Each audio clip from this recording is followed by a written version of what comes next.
In this video, I will show you how to highlight web pages using Glasp AI.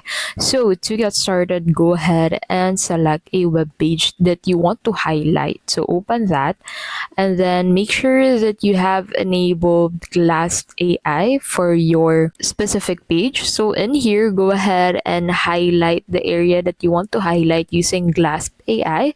And then above that, you can go ahead and click on this add a note to add a note for this highlighted text. You can also select the color for this highlight. So as you can see in here, this has this color. So once we open Glasp.co and head over into the dashboard, you'll be able to go ahead and find that highlighted web page into your highlights. So as you can see in here, you'll be able to find that specific highlighted text into this page. You can use that AI summary tool which you'll find into that specific note to be able to summarize the text incorporated into your highlighted web page.